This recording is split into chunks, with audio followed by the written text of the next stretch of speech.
Hi there, come on in. This next half hour will have most of the elements of our usual Michigan Outdoors show, but coupled with the 60 minutes of Big Buck Night, we have an hour and a half of Michigan Outdoors coming your way this evening. We're going to touch on the subject of why some sportsmen have seen bigger than average racks this past deer season. We'll also hear from Governor Engler about the reorganization he mandated for the DNR.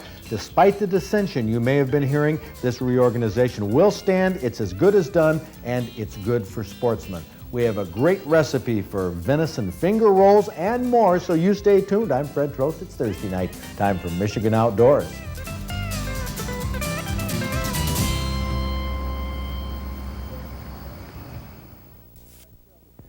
Smoke, how'd you get all those bones in that chicken soup? I learned how to can last year, but I forgot how to bone at the same time. Hey, see. No, just wondering, just to get things started. Did you get a buck? Well, we did an archery season, but not on this. This is the easy part of the hunt, really. Okay, So well, we got how many? Too worried. How many guys got bucks here? Hands up. Oh, I mean, it was a great. Zach, congratulations. Thank you. You got the only spike in camp. I don't know. I thought Was there was there one other. Another spike there? Yep, only spike opening day. But Yeah. Congratulations to you too. Yeah, why? Yeah, I'll brag about that plenty. You're gonna have to help me on that one.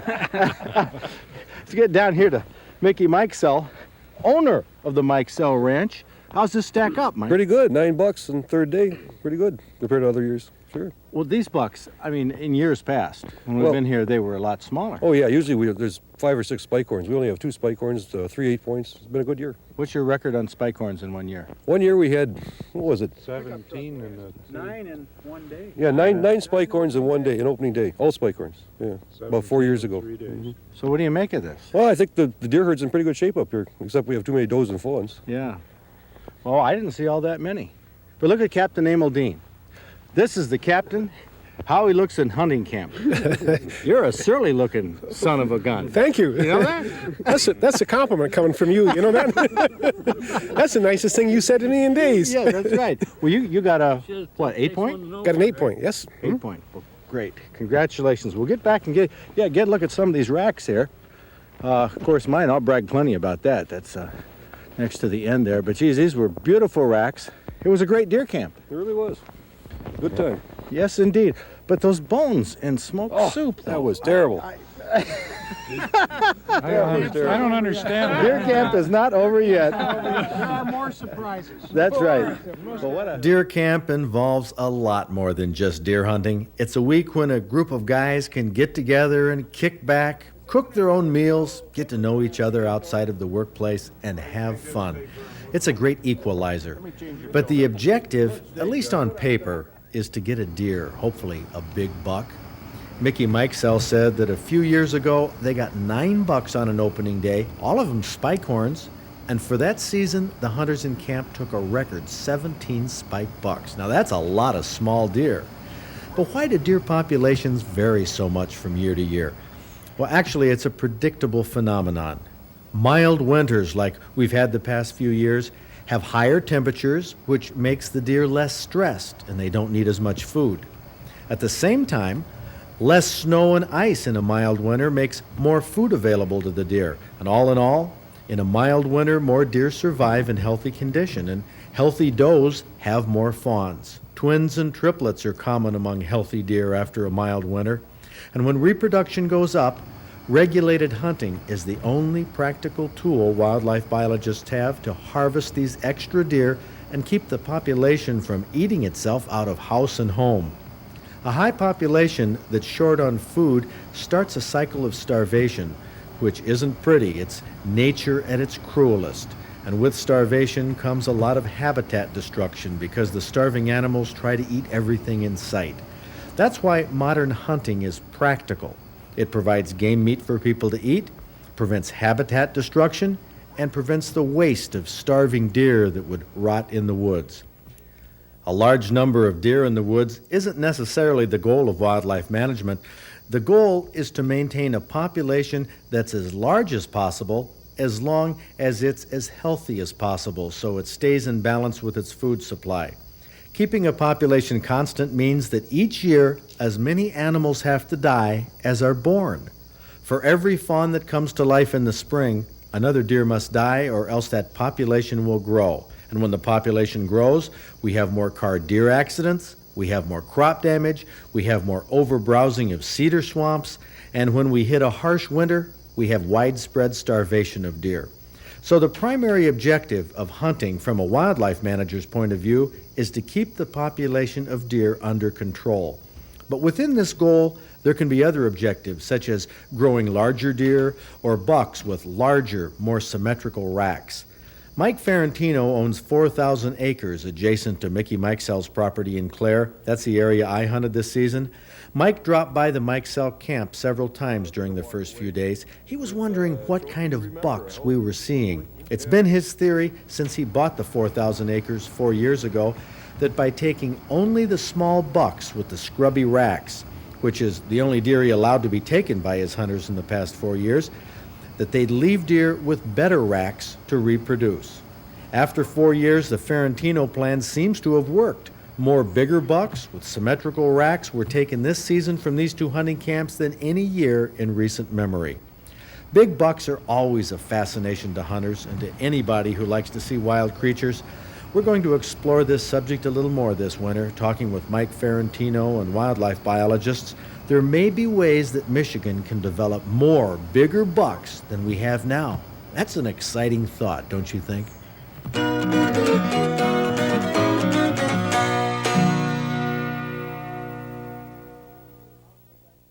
In our new Outdoor Digest magazine, I did an analysis of our Williams Gun Sight Hunting Award since 1984, the points versus the spread. I was curious as to where the big bucks came from. So where did those big bucks, which counties reported bucks with antlers of 20 points or more? Well, these big boys are found throughout the Upper Peninsula. Very few in the northern lower. This is where most of the deer in the state are concentrated. The rest of the 20-point plus bucks are in the southern part of the state and the thumb. But what about the bucks with the widest outside spreads, 26 inches plus? Well, fewer in the UP, not too many in the northern lower. Again, concentrated in southern Michigan. That's where the big wide racks come from. I ran another statistic. What about 6-point bucks that have 18-inch spreads or more? Well, none in the UP, a few in the northern lower, the rest of them in the southern counties. This data in our new Outdoor Digest is kind of interesting.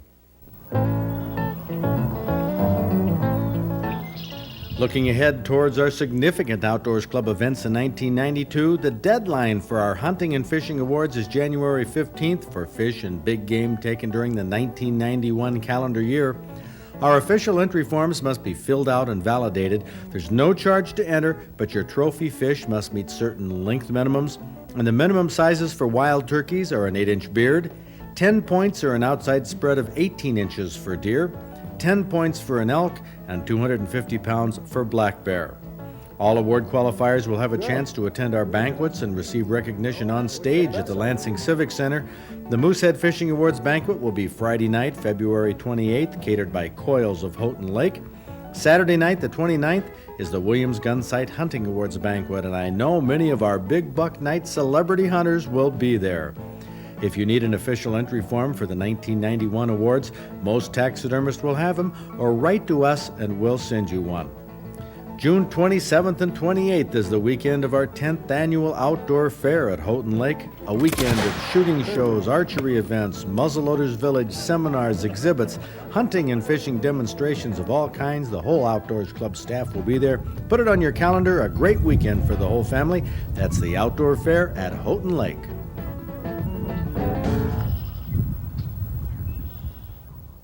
I've been called a DNR basher for the hard-hitting investigative reports I've done over the past couple of months, and I really concentrated on these past fall, showing really the mismanagement of Sportsman's money by our DNR. Why did I do this? Because I knew one of two things was going to happen. Either the legislature was going to make moves to reorganize the DNR, or the governor was going to issue an order. Well, I'm happy to report Governor Engler has issued a sweeping executive order to reorganize the Department of Natural Resources. I think this is the most positive step for Sportsman in the past 20 years. And last Friday, Governor Engler invited me down to answer some of my questions about his reorganization. Why didn't you let the legislature, or why didn't you work through your Senate connections in the legislature or something to change the DNR rather than just issuing this edict? Well, first of all, we haven't changed any of the laws. What we're trying to do is change the way the laws are carried out, the way the functions and the responsibilities are performed. And I had talked about splitting the department into two separate departments, a Natural Resources Department and Environmental Protection Department. And people said, give it a chance, let it work. And we talked about the role of the commission appointed by the governor that hires the director that actually picks the management of the department.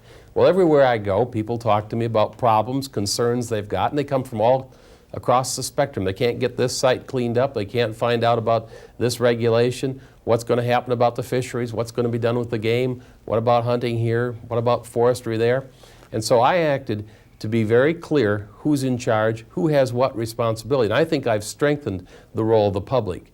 What we've done is, through an executive order, put the commission in charge of the director, have the director be the final authority on issuing the permits, on writing the rules, taken all of these boards, commissions, committees, some 19 of them, 10 that hadn't even met in more than a year, and said, wait a minute, what they're really doing is obscuring who's making the decision, who's the staff that's in charge, and let's let the people meet the decision makers on the staff.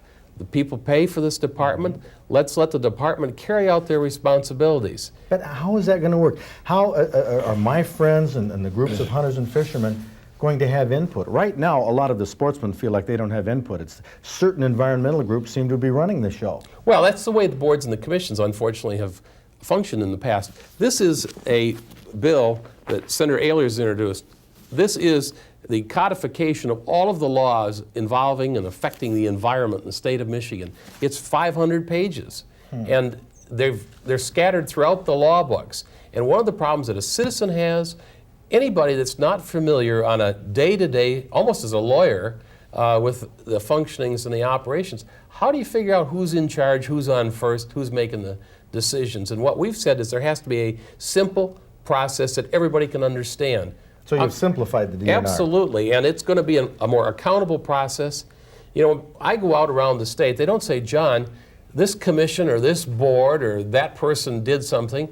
They ask me, why don't you solve this problem? Well, I need to have a process that I can understand as governor, and I think it's one that the public ought to be able to have access to. They're going to have input's guaranteed, every rule that's considered, every permit that's considered. There's a way, and we're going to work to even make that widely understood by everyone so they know how to access it. And now when the decision's made by the department, the appeal is to the commission. So if you're unhappy, there's 7 individuals appointed by the governor who can sit in judgment. They can reverse it or they can modify it. But what about this? This criticism is going all over in the press. All of the writers are saying he's ruined it. He's taken public input out of the process. Well, I think that remains to be seen, and the mean, proof is will that be in the just- pudding. That is simply not accurate. I believe that we've strengthened the role of the public. The public accountability will be greater than it's been in the past, and the process is going to work better. And that's the important thing. I mean, are the fisheries going to get better? Is the hunting going to be better? Is the regulation of the same improved? Are we protecting the environment? Are we balancing the resources correctly? Those are the decisions, and I want the commission to be setting policy, and I want the department to be implementing the policy. And so who do I go to representing the Outdoors Club who's upset that the fisheries have gone down by 90% in the Great Lakes, the salmon? Who do we talk to? We go right to the commission and we say, what's our policy on this? What's the department doing? The commission's going to turn and say, Mr. Director, answer that question. He's going to respond. The commission's going to say, that's not good enough. We want this and that done. This is the policy. So you've shortened up, you've taken out a lot of middle steps. Absolutely. And I think that's very important. I mean, when we talk about public accountability, what's important is public knowledge, public access to the decision makers. And so what we've had is an incredibly intricate and complex maze that only a very, very few have been able to master. Frequently those with paid staffs or paid themselves to do that. And you know, for the average hunter or fisherman or sportswoman out there, you know, I'm a part-time, I'm working, I'm earning my living, and then this is what I do for recreation. This is my enjoyment in life. And I don't have all this time to hire a lobbyist. And what I want to do is, if I got a problem, I want to know where I can go. And you ought to be able to go to a legislator, you ought to be able to go to the commission, you ought to be able to get answers. And I'm going to make sure the department's going to be responsive. I'm sure our DNR will be more responsive to the public and to sportsmen instead of just the environmental extremist groups who have been in control for the past few years. Now, next week, Governor Engler is going to talk about DNR Director Raleigh Harms and also about the future of the DNR in the governor's eyes. I predict good times are ahead for sportsmen on our DNR. We've got a venison finger rolls recipe from Robert Perkins, and finger rolls are very popular right now with the international foods. Well, this was popular among our judges in the recipe contest last February Yep. or March. And going to cook cabbage, and it's got all the ingredients that, of course, all the finger rolls have. Except cat. Yes, thank goodness. Well, whatever they use at the Korean and Chinese restaurants. No, Right. I don't mean that. It's, Just going to use some burger, and you go ahead and fry this separately from while the cabbage is cooking. but in Add some- China, they would use. Yes, it would. Yeah. Onions, Worcestershire sauce, garlic, salt and pepper, that's Lawry's, and some peanut butter. Now, I was really surprised, and I think this is a secret ingredient that goes into the finger rolls. And then bean sprouts, and you're going to cook it, or just mix it all together. And then it goes into your finger roll wrappings. This is an egg roll? Is this Yes. what we're talking about? Yes. Your Now- Chinese egg roll with venison. Right, and there's a secret to these. You can go ahead and mix your meat ahead of time, but don't put it into your wrappings until you're ready to use it. We found that out the hard way because they will stick together. I don't care what you do to them. They're kind of like a glue or something? Yes, it is. And then you just seal the edges with a little bit of egg and then deep fry them. And it doesn't take very long, about a minute to minute and a half to each side. Well, That's- I hope these are big enough for our big eater. General consensus yep. is. That's fantastic. One of the things I like to do, with the egg rolls, and this is a good recipe to do this with, is you cook them up, put them in aluminum foil, and take them out with your deer honey, and then start a little fire up around Yeah. noontime. Put them over, warm them up inside that aluminum foil. That's one of the best treats you can have Be out great in on the those woods. little heaters, those little propane heaters. Excellent. Yes. It's not the way I do it. You know what I'd do is I'd get up in the morning and I'd cook these for breakfast. And I'd have them all gone. And I'd take something else for lunch. Snickers This or is something. this sauce on And here. the duck sauce really makes this recipe. It's a duck sauce. Yep, that's what it's called. It's prepared.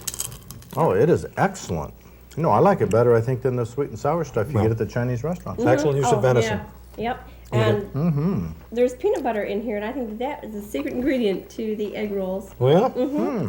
Because you can taste the meat in there. You can taste that venison, and it's a compliment to everything else that's in the recipe. Right. This is terrific and so creative. I like the whatever the shell is. That's just on the egg roll skins. Egg roll skins. They're great. Very crispy. Peanut butter in there, huh? Matter of fact, I think I might take one with me and just Put it go in your with it pocket. and put it in my pocket. Yeah. Have it later.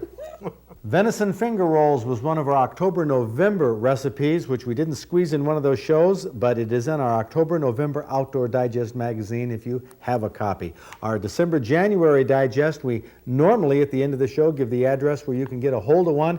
We're not going to do that. This is a pledge time. You can make a pledge and become a subscriber. We'll tell you about that in a minute. Quick guide report. There is ice in the Upper Peninsula. People are ice fishing with snowmobiles and ice shanties. But if you get out there, be careful. This first ice is always a little bit tricky. If you can get outdoors, it's a great place to be. See you next week.